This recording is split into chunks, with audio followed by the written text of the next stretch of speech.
اللہ اللہ میرے امام کا ایک ہی بیٹا حضرت امام زین العابدین، ان کے 6 بیٹے کتابوں میں آتے ہیں، کم اور زیادہ کی روایتیں بھی ملتی ہیں۔ امام زین العابدین ایک لخت جگر اور ایک خاندان کی سپہ سالار بی بی، کون بھلا؟ حضرت سیدہ زینب یہ جناب زینب جب پیدا ہوئی تھی نا تو حضرت علی رضی اللہ تعالیٰ عنہ فرماتے ہیں کہ حضور سفر پہ گئے ہوئے تھے، تو مجھے سیدہ فاطمہ نے کہا کہ بچی کا نام رکھو، تو میں نے کہا کہ میں نے پہلے رکھے ہیں، کہا حضور تو سفر پہ ہیں، فرمایا آئیں گے تو نام رکھیں گے جناب زینب رضی اللہ تعالیٰ۔ اور حضرت امام زین العابدین کی مختلف روایتوں میں مختلف عمر آئی، یہ 2 خاندان کے بڑے بچے تھے، خاندان کے یہ 2 بڑے بچے تھے۔ میرے دوستو، یہ جو ایک اہم مسئلہ آپ کے گوش گزار کروں، پہلے یہ ہوتا تھا پہلے کہ خلافت روحانی بھی اور سیاسی بھی ایک ہوتی تھی، امام حسن تک ایک رہی، روحانی خلافت بھی اور سیاسی خلافت بھی ایک رہی۔ مسئلہ تھوڑا باریک ہے، تھوڑا سا آپ کو میرے بات غور سے سننی پڑے گی۔ پہلے خلافت ایک ہوتی تھی، روحانی بھی اور سیاسی بھی۔ حضرت ابو بکر صدیق رضی اللہ تعالیٰ عنہ سیاسی کام بھی کرتے تھے مسجد نبی کے منبر پر بیٹھ کر، اور ساتھ ساتھ لوگوں کو روحانیت کی طرف بھی توجہ دلاتے تھے، اللہ اللہ بھی سکھاتے تھے، لوگوں کو نماز بھی پڑھاتے تھے، جمعہ بھی پڑھاتے تھے، سارا کچھ ہوتا تھا۔ جناب امام حسن تک یہ کام رہا، حضرت عمر فاروق، حضرت عثمان غنی، جناب علی مرتضی اور امام حسن تک یہ سلسلہ رہا۔ پھر خلافت 2 حصوں میں بٹ گئی، ایک ہو گیا سیاسی خلیفہ جو حکومت چلائے، اور ایک ہو گیا روحانی خلیفہ جو لوگوں کو اللہ اللہ بتائے۔ وہ جو خلافت تھی نا روحانی، وہ آج تک آ رہی ہے، صوفیاء کے ذریعے، علماء کے ذریعے، نیک اور پارسال لوگوں کے ذریعے وہ اللہ اللہ بتاتے ہیں، وہ اللہ اللہ بتاتے ہیں، پھر اپنا خلیفہ بناتے ہیں، پھر وہ اللہ اللہ بتاتا ہے۔ یہ وہ ہے خلاف۔ حضرت امام زین العابدین رضی اللہ تعالیٰ عنہ کو بادشاہ وقت نے بلایا نا اپنے پاس، تو امام زین العابدین نے فرمایا میں نہیں جاؤں گا، میں جاؤں گا۔ عبد المالک بن مروان نے بلایا اور امام زین العابدین کو کہا کہ آپ کو ضرور آنا پڑے گا۔ آپ نے فرمایا اس کی وجہ؟ اس نے کہا وجہ یہ ہے کہ آپ کی طرف لوگوں کا رجوع بہت ہے، لوگوں کی توجہ بہت ہے، دل کھینچے چلے جاتے ہیں۔ امام زین العابدین نے فرمایا سارا زمانہ بھی میری طرف آئے، پھر میں بادشاہ کے دربار میں، بادشاہ بزرگوں کے پاس آئے تو ان کی عزت بڑھتی ہے، اور اگر نیک لوگ بادشاہوں کے دروازوں پہ جائیں تو ان کی عزت گھٹتی ہے۔ فرمایا میں نہیں جاؤں گا۔ اس نے کہا کہ امام مجھے سمجھ کوئی نہیں آتی۔ امام زین العابدین سے کہنے لگے مجھے سمجھ کوئی نہیں آتی کہ بادشاہ میں ہوں لیکن راشا آپ کے پاس ہوتا ہے۔ عجیب تماشا ہے کہ لوگوں کی تلواریں میرے ساتھ رہتی ہیں، دل آپ کے ساتھ دھڑکتے ہیں۔ میں دیکھتا ہوں کہ مدینے کے بعد ایک کٹیا میں آپ رہتے ہیں، کٹیا میں، لیکن میں دیکھتا ہوں کہ سورج بھی چڑھتا ہے تو آپ کو سلامی دے کے چڑھتا ہے، اور چاند بھی نکلتا ہے تو حسین کے بیٹے کے قدم چوم کے نکلتا ہے۔ امام زین العابدین رضی مدینے سے باہر چلے گئے، ڈیرا لگا لیا عمر بھر اسی جگہ، نام تو علی اوس تھا نا آپ کا، لیکن زین العابدین عبادت کرنے والوں کی زینت۔ میرے امام نے خلیفہ عبد المالک بن مروان سے کہا تو باز آ جا، میں حسین کا بیٹا ہوں، مجھے لوگوں کو اللہ اللہ سکھانے دے۔ اب میں تخت خلافت پہ بیٹھ کر نہیں، میں چٹائی پہ بیٹھ کے دین پڑھاؤں گا، اب میں فرش زمین پہ بیٹھ کے لوگوں کو اللہ اللہ سکھاؤں گا۔ امام زین العابدین کو خلیفہ عبد المالک بن مروان ہوا پتہ کیا تھا؟ تھوڑی سی تاریخ بتا دوں۔ یزید کے مرنے کے بعد اس کا بیٹا آیا، وہ 40 دن تک رہا، میں نے 10 محرم کو بتایا تھا۔ اس نے کہا میں اپنے باپ کو بھی اس قابل نہیں سمجھتا تھا، چھوڑ کے چلا گیا۔ اس کے بعد حضرت عبداللہ ابن زبیر رضی اللہ تعالیٰ عنہ جو تھے، وہ کیونکہ مکہ اور مدینہ اور حجاز کے لوگوں نے انہیں اپنا امیر بنا لیا تھا، جب یزید کے بیٹے نے خلافت چھوڑی تو وہ پورے ملک کے ایک جو ہے وہ امیر بن گئے۔ ان کے درمیان ہی مروان نے سازش کی، مصر اور شام پہ اس نے اپنا تسلط جما لیا۔ مروان مرتے وقت اپنے بیٹے عبد المالک بن مروان کو بنا گیا امیر۔ عبد المالک بن مروان بڑا ظالم، بڑا خونخوار، بڑا بد تہذیب آدمی تھا۔ امام زین العابدین سے کہنے لگا کہ آپ کو آنا پڑے گا۔ آپ نے فرمایا میں کوئی نہیں آؤں گا۔ اس نے امام زین العابدین کو گرفتار کرایا۔ بہت سارے بزرگوں نے لکھا ہے، بالخصوص امام کشیری نے رسالہ میں لکھا गिरफ्तार कराया, हाथों में बेड़ियां, पैरों में बेड़ियां।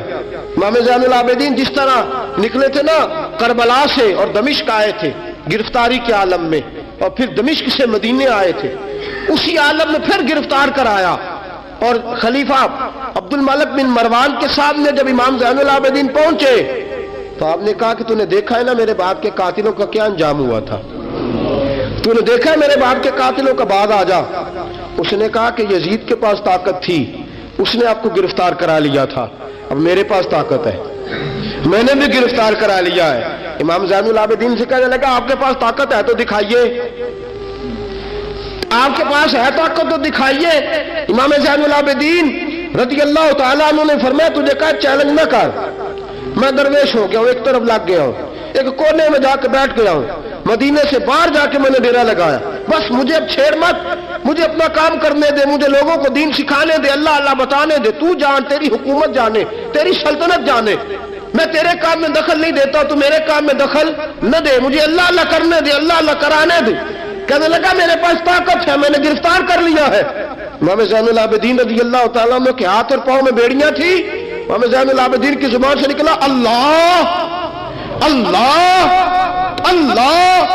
तीसरी दफा जब आपकी जुबान से अल्लाह निकला सारी बेड़ियां टूट के जमीन पे गिर गईं। इमाम ज़ैनुल आबिदीन के लिए उठने लगा, फरमाया बैठ जा जमीन पे। खलीफा जमीन पे बैठा, इमाम ज़ैनुल आबिदीन रज़ी अल्लाह तआला अन्हु निकले। मुझे न कहना रवायत ज़ईफ है, रवायतें ज़ईफ होती हैं, अकीदे मजबूत होने चाहिए। हजरत इमाम ज़ैनुल आबिदीन पलटे और पलट के कहने लगे ताकत पहले भी हमारे पास थी, ताकत आज भी हमारे पास है, जब रब कहता है हम इस्तेमाल नहीं करते और जब कह देता है तो हम इस्तेमाल करना शुरू कर देते हैं। बस अल्लाह की रजा पे राजी।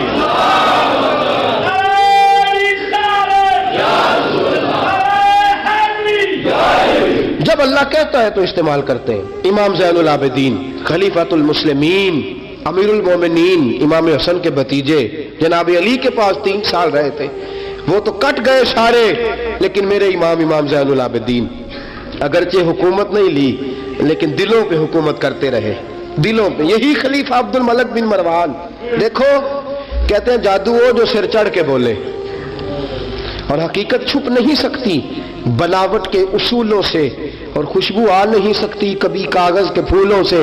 पता होता है हमें सच क्या है झूठ क्या है। तवाफ़े काबा हो रहा है, तवाफ़े काबा, एक औरत बहुत बड़ी, उसने काबे में भी आके जुल्म करने शुरू कर दिए, लोगों को तंग करना शुरू कर दिया। एक बात याद रखना, मैं गया हूं उम्रे पे, मुझे अल्लाह ने तौफीक दी है, लोग वहां जाके भी बाज नहीं आते, धक्के मारते हैं, बड़ा कुछ करते हैं, वो अल्लाह का घर है। अगर फजल ज्यादा है तो वहां गजब भी बड़ी जल्दी हो जाता है। वो बीबी बाज नहीं कहती थी मैं बहुत बड़े अमीर की बीवी हूं, खबरदार कोई करीब आया तो।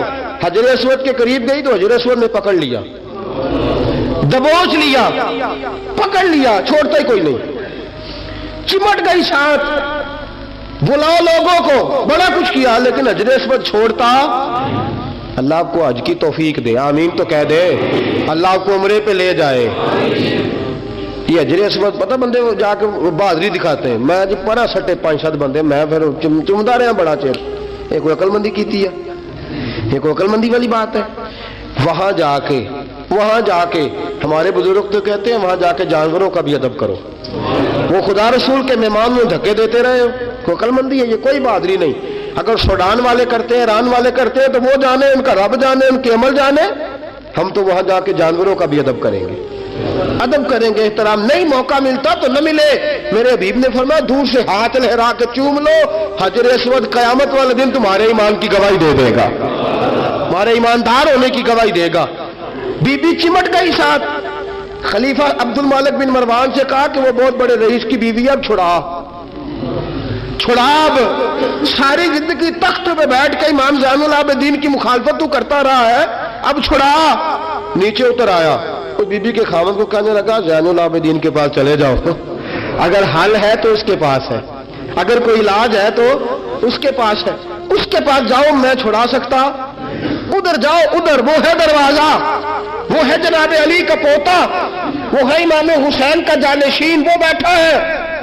ज़ैनुल आबिदीन तेरा तो सारा घर करबला में कट गया था, तेरे पास तो रहने को मकान तक नहीं बचा था, खून की नदियां बह गई थी, और ये क्या मामला है? امام زین العابدین کی سیرت اور صورت لوگوں کو بتاتی ہے کہ اب بھی اگر محبتوں کی وجہ سے دل جھکیں گے تو ہمارے خاندان کی طرف ہی جھکیں گے۔ امام